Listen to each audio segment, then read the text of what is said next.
ઉનાના ખાપડ ગામે પ્રાથમિક શાળાના વાલીઓનો ભારે વિરોધ. શિક્ષિકાના ચારિત્ર્યને લઈને આક્ષેપ લાગ્યા હતા, જેના વિરોધમાં ગ્રામજનો ઉમટી પડ્યા.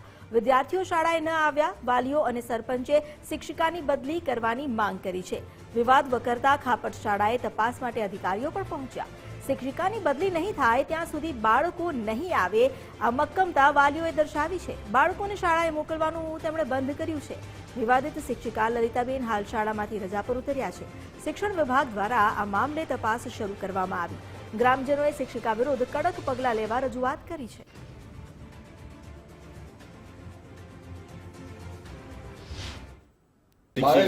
મારા છોકરાને મારેલો હતો, એનો નિરાકરણ હસ્તા આવ્યું નથી. તો આજે તમે બાળકોને સ્કૂલે મોકલ્યા નથી અભ્યાસ કરવા માટે? સ્કૂલે તો નહીં આવે, બેનની બદલી નહીં થાય ત્યાં સુધી. તો એ બેનનો વ્યવહાર કેવો હોય છે બાળકો પ્રત્યે? વ્યવહાર ઉપર બહુ આક્ષેપ છે. શું કહે છે? ગાળું બોલે ને એમ કે બેન તમારી માવુને કેવું ભણાવે. અમે ટીચર ભણાવે જ નહીં, નીકળો ફોન જ જોયા કરે ને ટેબલની ઉપર બેઠા કરે ને અમે કહે ને ભણાવો તો એમ કહે છે કે તમારી માવને જઈને કયો ભણાવે.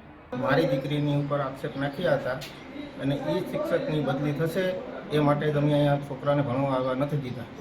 એટલા માટે અમે જ્યાં સુધી શિક્ષકની બદલી નહીં થાય ત્યાં સુધી અમે છોકરાને ભણવા આવવા દેવાના નથી.